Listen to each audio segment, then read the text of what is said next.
네, 여러분 만나 뵙게 되어서 반갑습니다. 저는 에듀윌에서 행정학을 담당하고 있는 윤세훈입니다. 자, 오늘은요 저희들 7급 대비의 탑 10 포인트 강의를 하려고 합니다.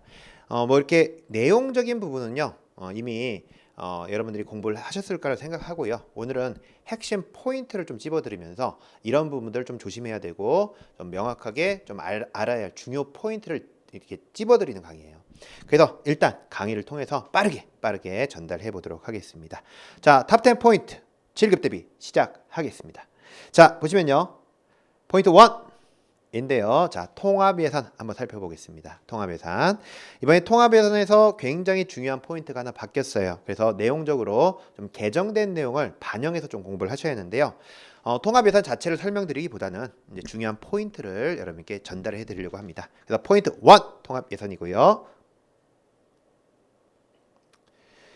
자, 통합예산은 결국 일반 회계 특별회계 기금의 돈의 액수를 다 더해 보겠다는 거예요. 그래서 통합예산을 통해서 이제 통계를 내보내는 건데 이번에 중요한 포인트 중에 하나가 뭐다? 자, 금융성 기금이 포함되게 됐다. 이게 중요합니다.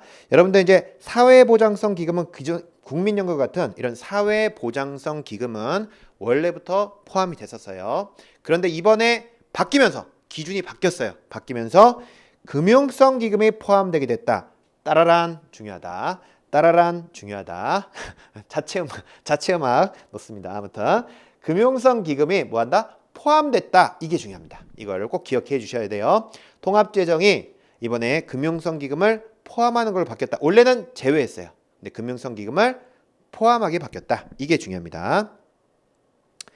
자, 그래서 기준이 이제 바뀌었는데요.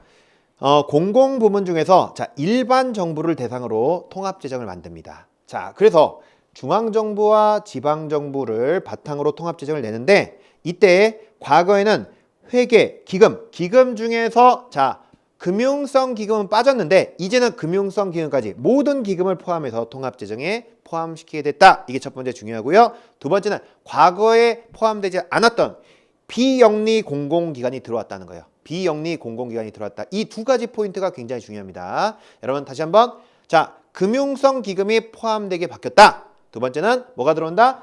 비영리 공공기관이 들어왔다. 이 두 가지 포인트를 좀 기억해 주시면 좋겠습니다. 이게 이번에 중요한 포인트의 변화예요.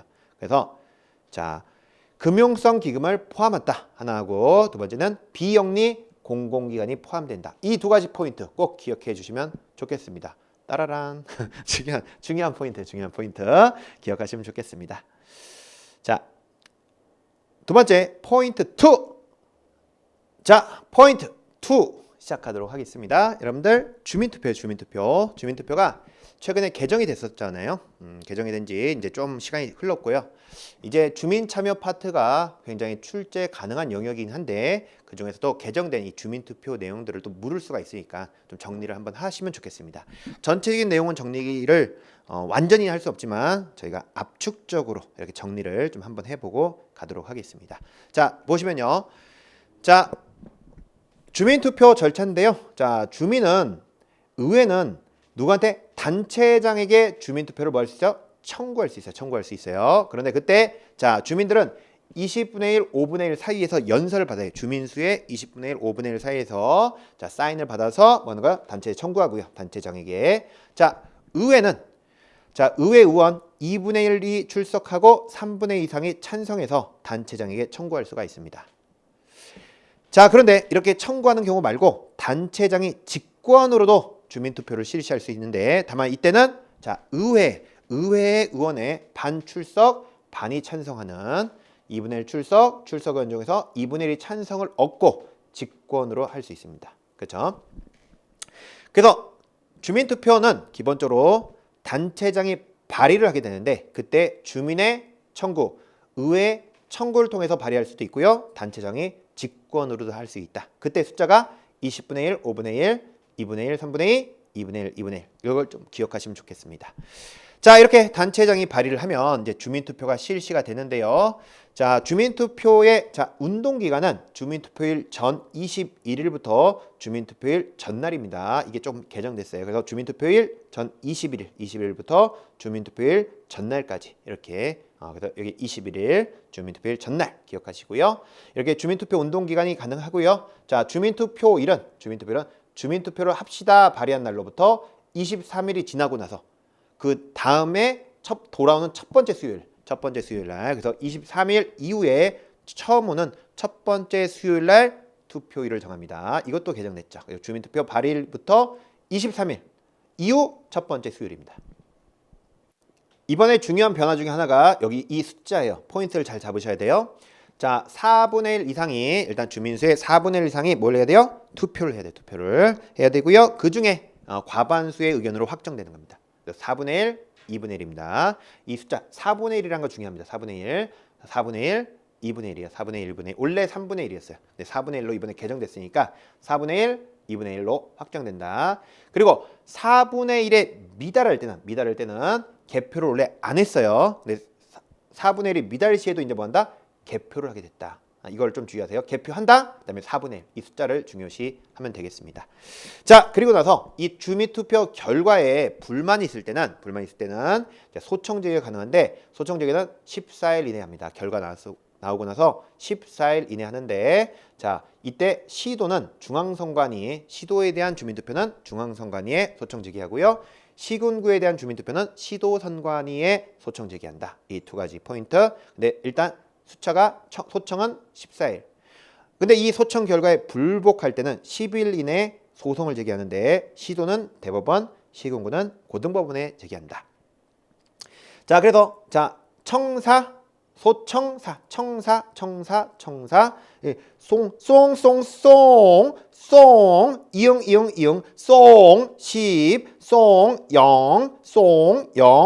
청사, 이렇게 기억합시다. 뭐야 이건? 뭐야? 다시 청사, 이렇게 기억합시다. 청사, 이렇게 기억합시다. 그래서 이 숫자들 한번 정리를 좀 포인트를 잡아놓고 가시면 좋겠습니다. 자, 주민투표도 여러 가지 내용은 있지만 이 중요한 포인트, 이번 숫자가 많이 바뀌었거든요. 이런 내용들을 한번 정리를 하시면 좋겠고요. 자, 포인트 3.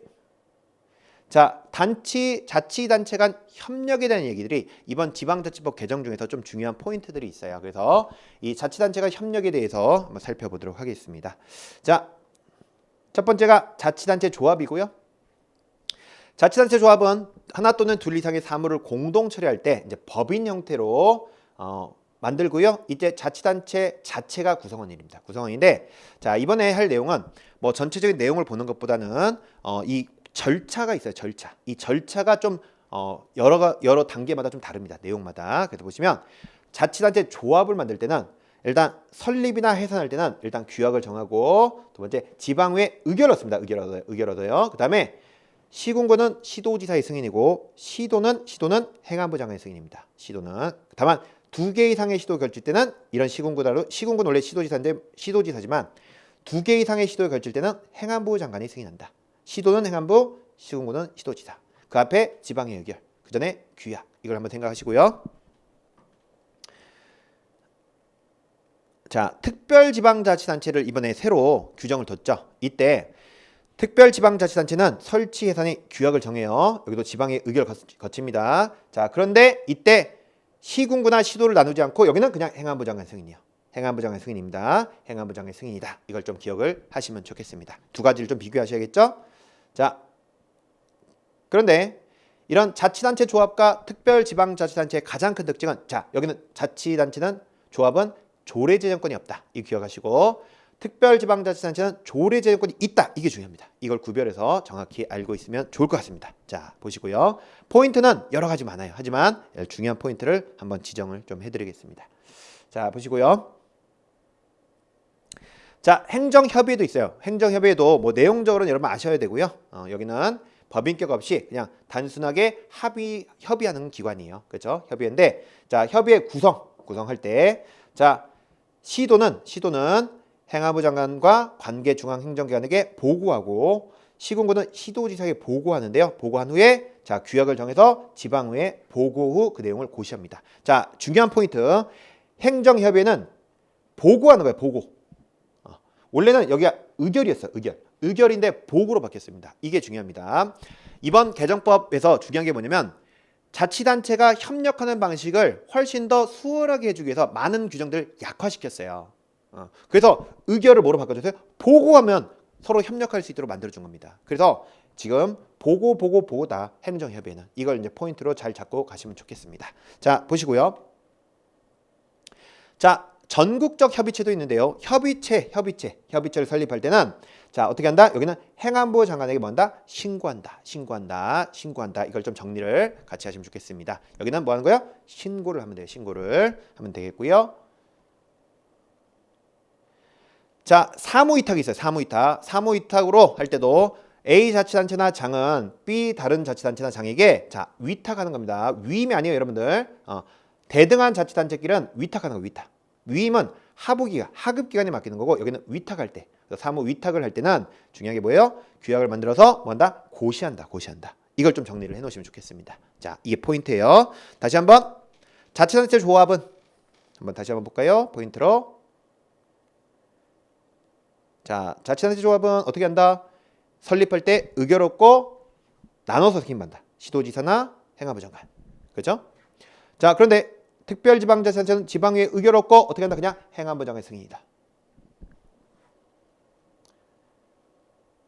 행정협의회는 뭐 한다? 보고한다. 포인트. 전국적 협의체는 신고한다. 사무위탁은 뭐 한다? 그냥 고시만 하면 된다. 이렇게 정리를 해놓으시고요. 한번 이 내용들을 한번 정리를 쭉 비교를 해놓으시면 좋겠습니다. 자, 보시고요. 포인트 4. 책임운영기관입니다. 띠리링. 자체험. 책임운영기관인데요. 자, 7급 시험 중에서 요즘에 책임운영기관과 공기업이 좀 안 나왔어요. 그래서 이쪽을 정리를 좀 해놓으시면 좋을 것 같은데요. 자, 책임운영기관은 자, 영국은 88 우리나라 99년도 도입했고요. 중요한 건 자, 예산 임용권과 예산 운영권을 중앙행정기관이 갖고 있어요. 중앙행정기관. 소속 책임운영기관은 자, 큰 틀은 여기서 잡고 이제 구체적으로 누구를 어디에 배치하고 돈을 어디에 쓸지에 대한 인사지정상 자유를 갖고 있습니다. 그래서 임용권과 예산 운영권을 누가 갖고 있다? 중앙행정기관이 갖고 있다. 이 포인트를 잘 잡고 가세요. 잡고 이거를 책임운영기관장이 갖고 있다. 바꾸니까요. 그게 아니죠. 임용권과 예산 운영권은 중앙이 갖고 있지만 다만 이걸 구체적으로 사용하는 데에서는 인사지정상 자유를 자, 책임운영기관장에 준 겁니다. 그러면서 이렇게 재정상 자유를 주되 성과를 높이겠다. 이게 책임운영기관이에요. 자, 그래서 소속 책임운영기관은 자, 기관장의 임기를 5년 범위에서 최소 2년으로 잡고 있죠. 자, 보시고요. 자, 중앙책임운영기관은 자, 임기가 2년이고 기관장이 한 차례 연임 가능합니다. 그리고 여기는 뭐 임용권, 예산운영권을 자, 여기 기관장, 책임운영기관장이 갖고 있습니다. 다만 자, 고위공무원단의 임용권은 대통령이 갖고 있어요. 고위공무원단은. 그리고 나머지 어떻게 보면 4급부터 9급까지를 임용권을 이제 중앙책임운영기관장이 갖고 있습니다. 자, 대표적으로 우리나라는 딱 하나 있어요. 특허청. 자, 이때 총정원은 대통령령, 종류별 계급별 정원은 총리령 부령, 그다음에 하부 조직 설치와 분장 사무는 기본 운영 규정. 정리를 하시면 좋겠고요. 대통령령, 총정원, 총리령 부령, 기본 운영 규정. 구분해서 정확히 이해를 해 놓으시면 좋겠습니다. 자, 보시고요. 이때 성과에 대한 평가를 하게 되는데 자, 중앙행정기관별로 책임운영기관에 대한 평가를 위해서 책임운영기관 운영 심의를 두고요. 이런 심의 여기도 다 각자 두는 거예요. 각자 심의를 두고요. 이 심의의 내용을 종합적으로 평가하기 위해서 행안부에 뭘 둔다? 위원회를 둔다. 그렇죠? 위치를 바꿔요. 심의의 위원회 위치를 바꾸니까 포인트를 정확히 잡고 가시면 좋겠습니다. 자, 보시고요. 자, 포인트 5. 공기업은 크게 공기업과 이제 준정부 기관으로 이제 크게 구분할 수 있겠죠. 그래서 시장령, 준시장령, 기금관령, 위탁집행령인데 자, 시장령 공기업은 돈을 많이 번다. 이렇게 생각하세요. 돈을 많이 번다. 돈을 많이 버는 애들이 우리나라 가스, 전력 안 쓰는 데 없단 말이에요. 그래서 가스, 전력 돈 많이 번다 생각하시고 돈 많이 번다 해서 자, 하늘, 바다 크다, 넓다. 그래서 공항, 하늘, 항만, 바다. 돈 많이 번다. 가스, 전력, 하늘, 바다 기억하시고요. 준시장령은 그것보다 조금 덜 번다. 그래도 많이 번다. 그래서 하늘, 바다보다는 좁은 땅. 그래서 토지, 도로, 철도. 그다음에 땅 위에서 말 달려 마사이. 근데 어떻게 달려? 좁혀. 말을 좁혀. 그래서 좁혀공사. 그래서 토지, 도로, 철도, 말 좁혀. 공사 준시학령. 자, 그다음에 기금관령은 자, 연금, 예금, 기금, 복지, 돈이란 말이 써 있어요. 돈이란 말이 써 있고요. 자, 위탁직 팽령들은 자, 끝나는 말들이 공사공단보다는 이렇게 원, 재단 이렇게 특이한 말들이 있어. 원. 거기다가 공단들이 밑에 많아요. 준정부 기관이 많은데 공단이라도 이렇게 돈이 써 있으면 기금관령이고 아예 도로교통공단처럼 공단인데 돈이 안 써 있으면 보통 위탁직 팽령입니다. 이렇게 구분을 좀 하시면 좋겠습니다. 자, 보시고요. 자, 이번에 중요한 어떤 내용적으로 보면 이 내용들도 중요합니다. 그래서 이제 예전에 없었는데 지금은 50명 이상을 하되 이 두 가지가 새로 들어왔어요. 그렇죠? 그래서 수입액은 30억, 자산 규모는 10억, 직원은 50명. 이거 세 개를 갖춰야 공공기관이 될 수 있는 최소 요건입니다. 자, 직원은 50명. 자, 직원 50명인데 수삼 줬어. 그리고 자십. 수삼 먹고 자십. 수삼 자십. 기억하시고요. 이 공공기관을 누가 지정한다? 기재부가 지정한다. 이때.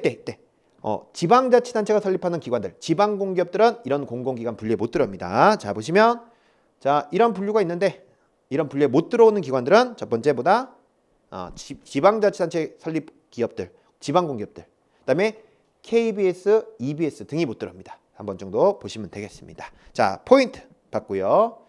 자, 포인트 6 BSC 한번 살펴보도록 하겠습니다. 자, BSC는 카플란과 노턴이 자, 그동안 너무 재무지표 중심으로 봤다. 그래서 이제 재무 외에도 다양한 관점에서 균형을 추구하겠다라는 겁니다. 여러분들은 자, 여러분의 이상형은 어떤가요? 너무 막연하죠. 그래서 실제 이상형을 찾을 때는 외모 어떤가요? 성격 어떤가요? 뭐 직업 어떤가요? 이렇게 물을 수 있겠죠.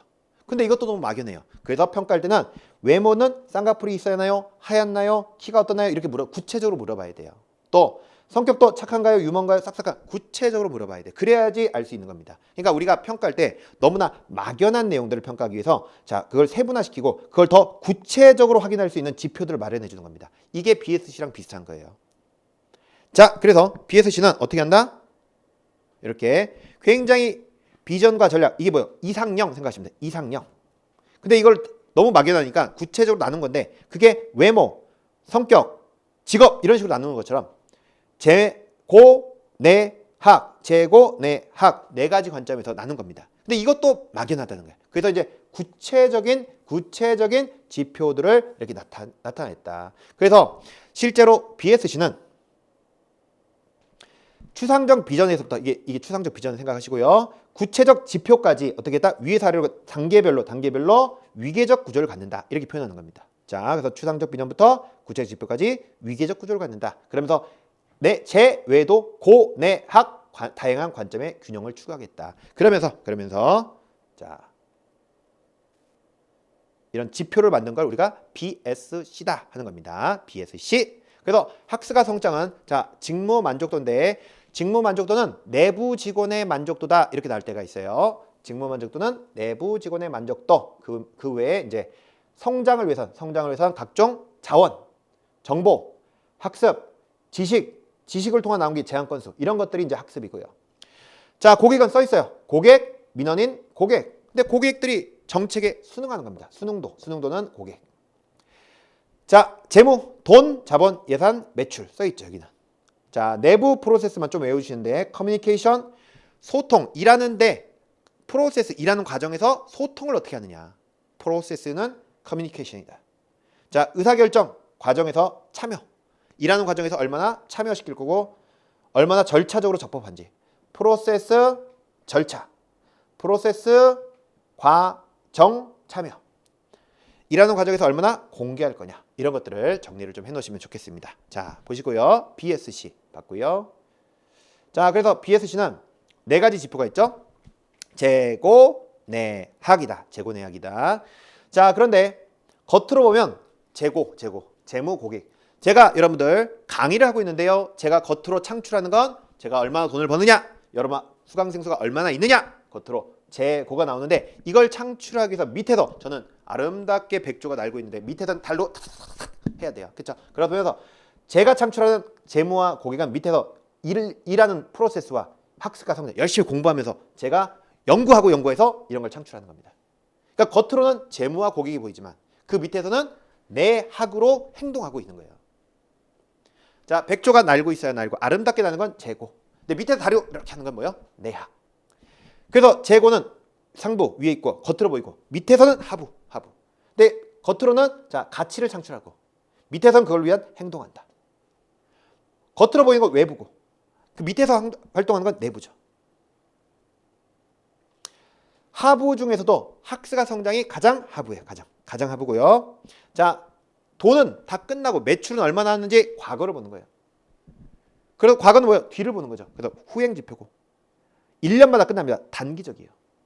하지만 학습과 성장은 자 어디를 본다? 학습과 성장, 미래 발전 가능성, 미래를 보고요. 미래를 본다는 건 앞을 보는 거죠. 선행 지표고 장기적 관점에서 보는 겁니다. 자, 그래서 BSC는 자 재고내학의 균형된 평가인데 그게 뭐예요? 과거와 미래, 단기와 장기를 균형되게 평가하는 겁니다. 그죠? 또 하부와 상부, 내부와 외부를 균형되게 평가하는 거예요. 그죠? 이게 BSC다. 시험에 이렇게 나오는 거죠. 내부보다 외부를 강조한다. 아니죠. 그죠? 균형되게 하는 거예요. 균형되게. 자, 이런 것들을 포인트를 잡아 놓으시면 좋겠습니다. 자, 포인트 7. 타당도와 신뢰도. 중요한 파트인 것 같아요. 자, 보시고요. 자, 타당도는 다 얼마나 정확하게 측정하느냐 이 말이 나와요. 자, 기준이 있고요. 내용이 있고요. 구성이 있고요. 이미 이론은 내용적으로 안다고 보고 포인트를 잡아드리면 기준 타당도는 중요한 게 예측이에요. 얼마나 예측을 잘하느냐. 기준. 내용은 능력을 얼마나 정확히 측정하느냐. 내용. 구성은 자 이게 중요해요. 이론적인 능력. 이론적인 능력은 구성입니다. 자, 그래서 자 포인트 보시면 자 기준 타당도는 두 가지 있어요. 예측과 동시가 있고요. 자 시험 합격자를 대상으로 1년 후에 금평과 비교하면 예측. 현직자를 대상으로 동시에 비교하면 동시. 근데 기준은 뭐가 잘 나온다? 예측. 예측이라는 표현이 나오면 기준 타당도. 기억하시면 되겠습니다. 자, 포인트 보시고요. 자, 내용 타당도는 기본적으로 자, 직무를 성공하는 데 수행하는 데 필요한 능력을 얼마나 정확히 측정하느냐. 이게 중요해요. 능력을 얼마나 정확히 측정하느냐. 이 표현을 중요하고요. 그러고 해서 자, 특정 직위와 의무의 책임에 직결되는 요소로 평가할 수 있느냐. 이 능력을 평가하기 위해서 보세요. 경찰 시험 볼 건데 형법, 경찰학, 양자역학 보면 이건 능력을 제대로 평가 못하겠죠. 경찰 활동을 위한 필요한 직결되는 요소로 측정을 해야 돼요. 그래서 직결되는 요소, 이게 뭐야? 직결되는 요소, 내용. 자, 그래서 내용적으로 경찰이 업무를 성공적으로 수행하는 데 필요한 내용을 다 담아내고 있느냐. 이 시험을 보면 이게 내용이에요. 그래서 모집단 대표 기억하시고요. 자, 이런 내용을 다 담아내고 있는지를 자 누가 검증해 줘야 한다? 전문가 검증. 그래서 전문가 나오면 내용입니다. 전문가 나오면 내용. 능력 요소 측정. 직결된 요소 측정. 모집단 대표. 전문가 검증. 뭐요? 내용 타당성이에요. 내용 타당성 기억하시고요. 자, 구성 타당도가 가장 중요한 건 뭐예요? 이론적인 추상적인 능력 검증이요. 추상적이고 이론적인 능력 검증 포인트 잡으시고요. 이때 이 구성 타당성을 검증할 때는 두 가지 방법이 있어요. 하나가 수렴이고 하나가 차별입니다. 자, 기억하시면 자 수렴. 자, 개념을 여러 방법으로 측정하는데 수렴은 수렴됐다 하나, 수렴됐다 하나. 하나의 개념을 둘, 1, 2. 수렴 1, 2. 차별 둘, 차별 둘. 그래서 서로 다른 이론적 다른 둘을 하나의 방법. 이해되시죠? 외울 때 수렴과 차별은 구성적 타당도를 측정하는 방법인데 자, 수렴은 수렴됐으니까 하나로 시작해요. 1, 2. 1개념 2방법. 차별은 차별 2 개념 하나. 2, 1. 차별 2, 1. 1, 2가 왔다 간다. 수렴은 1, 2. 차별은 2, 1. 기억하시면 되겠습니다. 자, 포인트 보시고요. 자, 시험에 신뢰도가 있죠. 신뢰도는 뭐다? 일관성 검증이다. 그래서 동질리형법, 제시험법, 반복법 등으로 측정을 하게 되죠.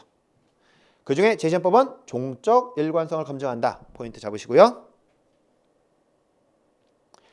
자, 이때 신뢰도와 타당도의 관계예요. 신뢰도의 타당도에 하는데, 자, 우리가 관역 맞추기 시험이라고 생각하시면 타당한 거는 가운데를 계속 맞추는 게 타당한 거예요.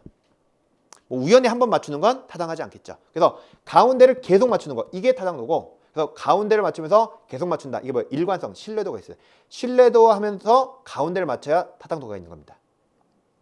여기를 계속 맞추면 신뢰도는 있죠. 하지만 타당도는 낮습니다. 이 두 가지 포인트를 잘 잡으셔야 돼요. 그래서 신뢰도와 타당도 관계를 물을 때가 있는데, 자, 보시면 신뢰도가 높아야 타당도가 높아지겠죠. 하지만 신뢰도가 높다고 무조건 타당도가 높은 건 아닙니다. 왜? 가운데를 못 맞추면 의미가 없죠. 그래서 어떤 측정이 타당성이 높다면, 이미 타당도 높다면 둘 다 높은 거예요. 둘 다. 그죠? 그래서 신뢰도는 높은 겁니다. 그러나 신뢰성이 높다고, 여기 높다고 반드시 타당한 시험은 아니죠. 그런데 타당도가 낮으면 여기 타당도 낮죠? 낮으면 신뢰도가 무조건 낮냐? 그건 아니죠. 가운데를 못 맞출 수 있어요. 여기는 뭐예요? 신뢰도 높잖아요. 그죠? 타당도가 낮으면 신뢰도가 그래도 높을 수가 있습니다. 자, 이해되시죠? 자, 여기까지 포인트를 잘 잡으시면 좋겠어요. 여기는 단어 포인트를 잘 잡고 가시면 좀 편리합니다. 자, 포인트 8. 고위공무원단입니다. 자, 고위공무원단은 노무현 정부 때 들어왔어요. 고 노무정부 때 들어왔다. 고 노무정부 때 들어왔다. 고 노무정부 때 들어왔다. 그래서 1급부터 3급의 계급을 없애고 가나의 직무등급의 직위분류제를 운영하는 게 보다 고위공무원단이다. 자, 그런데 우리나라, 영국은 계급제를 기반으로 직위분류제가 도입됐고 미국은 직위분류제를 기반으로 계급제가 들어왔다. 정리를 하시고요. 자, 1급부터 3급의 공무원들을 고위공무원단. 그래서 이 고위공무원단이 못 들어오는 공무원들인데 그게 뭐냐면 1급보다 높은 공무원들, 정무직. 또 정무직은 못 들어옵니다. 또 두 번째는 고위공무원단은 국가직만 하는 거예요. 그래서 지방직 못 들어옵니다. 그래서 지방직, 정무직은 1급보다 높으니까 1급보다 높은 공무원이니까 못 들어오고 지방직은 여기 국가직만 하는 거예요. 국가직만. 그래서 지방직 못 들어옵니다. 그리고 행정부 공무원만 하는 거예요. 그래서 헌법상 독립기관인 국회, 법원, 헌재, 중선위 공무원들 못 들어옵니다. 그 외에 자, 일반직, 별정직 들어옵니다. 그런데 특정직 쪽은 많이 못 들어오고 외무공무원 들어옵니다. 그리고 시험 잘 나오는 것 중에 하나가 행정부지사, 행정부시장, 부교육감은 지방에서 있지만 국가직이야. 그래서 행정부지사, 행정부시장, 부교육감 들어오고요. 반대로 정무부지사, 정무부시장은 못 들어옵니다. 이게 지방직이야. 그리고 감사원 공무원들 못 들어온다. 정리를 한번 하시면 좋겠습니다. 자, 가볍게 보시면 자, 정무직 못 들어온다. 국가직만 온다. 지방직 못 들어온다. 큰 틀을 잡고요. 행정부지사들 들어온다. 정무부지사들 못 들어온다. 감사원 못 들어온다. 헌법상 독립기관 못 들어온다. 다 그런데 일반직 외에도 다양한 직렬이 들어온다. 그래서 일반직 공무원만 들어온다. 이렇게 잘 나와요. 아니죠. 별정직도 들어오고 다 들어옵니다. 자, 보시고요. 자, 고위공무원단은 그래서 개방형 민간이 뽑는 건데 20%, 공무직이 30%, 부처제일 50%로 운영되고 있습니다. 한번 정리를 해보시면 좋겠습니다. 자, 고위공무원단이 과연 여기에 있는 게 적격한지 심사를 할 수 있는데 자, 금평, 꼴찌 2년간 하거나 아무도 안 데려가요. 1년 동안. 혹은 꼴찌 1년 하면서 6개월 동안 안 데려가면 적격 심사 대상이고요. 그러면 부적격 결정을 받으면 직권 면직도 가능하다. 이게 한번 정리를 해 놓으시면 좋을 것 같습니다. 자, 포인트 59999. 정책 네트워크죠. 자, 정책 네트워크 보시면요. 자, 정책 과정에 다양한 참여자들이 이제 참여하는데 이때 첫 번째 중요한 것보다 자, 공식, 비공식의 다양한 참여자. 두 번째, 공식적 규칙이 있다. 세 번째 뭐가 있다? 경계가 존재한다. 자, 국민청원 같은 거라고 생각하시면 되겠고요. 공식적 참여자는 글 쓴 사람, 비공식적 참여자는 댓글 다는 사람. 자, 공식적 규칙 뭐요? 20만 이상의 공감 버튼 누르면 정부가 답변한다. 공식적 규칙이 있고요. 아이디 등록해야 쓸 수 있어요. 경계가 존재합니다. 이게 정책 네트워크의 기본 특성. 기억하시고요. 자, 정책 네트워크는 크게 하위정부, 이슈 네트워크, 정책 공동체. 하위정부의 주요 참여자, 이익집단, 행정기관, 의회 상임위원회.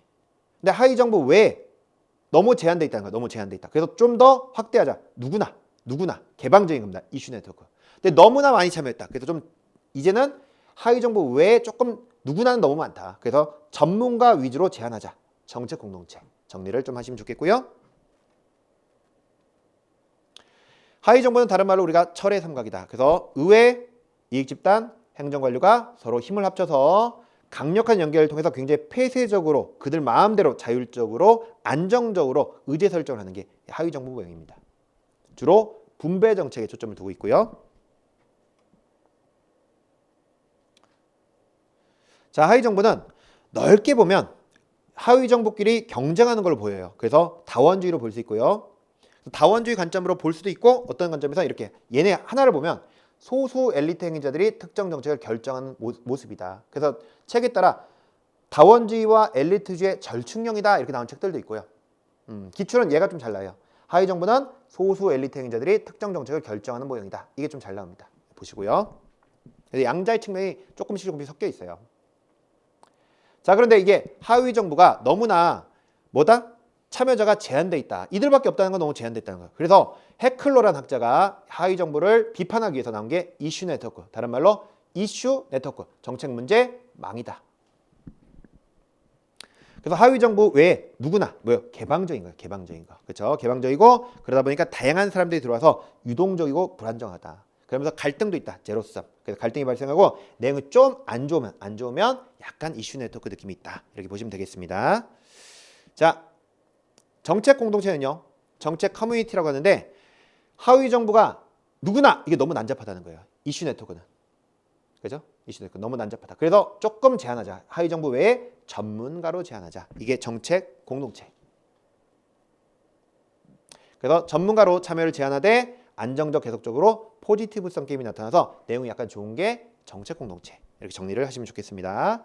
자, 그래서 하위 정부와 정책 공동체와 이슈 네트워크를 좀 비교하면 폐쇄적인 게 하위 정부, 개방적인 게 이슈 네트워크. 이 중간이 정책 공동체. 자, 안정적인 게 하위 정부, 불안정적인 게 이슈 네트워크. 중간인 게 정책 공동체. 자, 협력적인 게 하위 정부, 갈등적인 게 이슈 네트워크. 중간이 정책 공동체. 그래서 상대적으로 보셔야 돼. 세 개 다 비교하는 경우는 없고 두 개씩 비교하는 경우가 있습니다. 자, 그래서 상대적으로 좀 보시면 좋겠고요. 자, 이렇게 비교할 때 정책 공동체와 이슈 네트워크를 잘 비교하는데 자, 내용이 좀 안 좋으면 이슈 네트워크, 내용이 좋으면 정책 공동체 이렇게 보자고 했어요. 다만 내용적으로 폐쇄적인 게 조금 더 폐쇄적인 게 공동체, 개방적인 게 이슈 네트워크. 자, 그런데 자, 권력 균형, 권력 불균형, 내용 좋은 거 균형, 교환 관계, 배타적 관계, 교환이 좀 더 좋죠. 협력, 정합, 갈등, 영합. 내용이 좋은 게 정책 공동체. 예측 가능한 거 공동체, 예측 곤란한 거 이슈 네트워크. 내용이 좋으면 정책 공동체. 안정적인 거, 불안정적인 거. 내용적이면 좋으면 정책 공동체. 이걸 서로 비교할 때 내용이 좀 좋은 애들이 정책 공동체. 이렇게 포인트를 잡으면 좋겠습니다.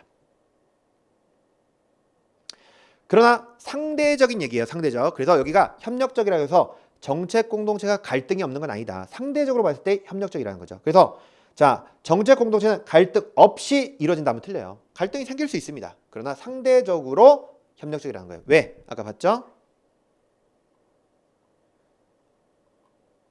정책 공동체 이 중간이에요. 중간이기 때문에 자, 갈등과 협력의 중간 정도예요. 그래서 상대적으로 협력적이라는 거지 갈등이 아예 없다는 게 아닙니다. 자, 이해되시죠? 이것도 한번 정리 포인트 삼으시면 좋겠습니다. 자, 포인트 10 마지막 탑 10 포인트 정책 변동입니다. 자, 정책 혁신은 포인트 아예 없는 거에서 새로 정책을 만드는 걸 혁신. 자, 정책 승계는 목표는 그대로예요. 바꾸면 안 됩니다. 하지만 기본적으로 근본적으로 실질적으로 정책을 아예 바꿔버리면 그게 정책 승계입니다. 그러니까 목표 놔두고 나머지는 다 바꾸는 거. 이게 정책 승계고 대표적으로 자, 목표를 변경하지 않고 자, 경찰이 직접 단속하다가 아예 새로운 수단으로 무인감시 카메라로 아예 새롭게 바꿔버리면 이거는 정책 승계입니다. 그중에서도 선형적 승계다. 자, 그런데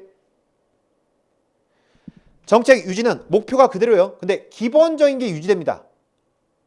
기본이 바뀌면 승계, 기본이 유지되면 정책 유지. 그래서 수단만 완만하게 대체 변경하는 게 뭐다? 정책 유지다. 그래서 정책 수단의 자 기본 골격이 달라지지 않는다. 딱 나오면 기본이 안 바뀌었다면 유지. 그럼 기본 골격이 바뀌지 않았다는 건 뭐냐면 자 저소득층 자녀에 대한 교육비 보조라는 수단은 바뀐 게 없어요. 수단은 바뀐 게 없는데 저소득층에게 주다가 이걸 조금 더 확대해서 윗계층까지 주면 그래서 대상 집단의 범위 정도를 바꾸는 거. 이런 게 정책 유지. 근데 정책 유지의 포인트는 중요한 게 뭐다? 기본이 유지된다. 기본이 바뀌면 승계, 기본이 유지되면 유지. 이렇게 보시면 되겠습니다. 둘 다 목표는 바꾸지 않는다. 정책 종결은 전반적 수단을 소멸시키고 아예 새로운 정책을 마련하지 않는 게 정책 종결. 이렇게 보시면 되겠습니다. 자, 중요 포인트 탑 10이었습니다.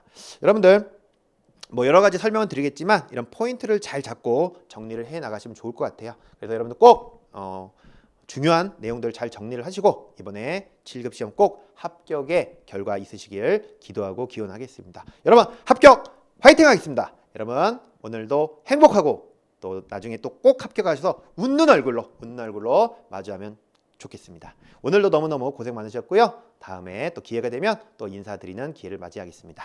여러분은 오늘도 행복하세요. 감사합니다.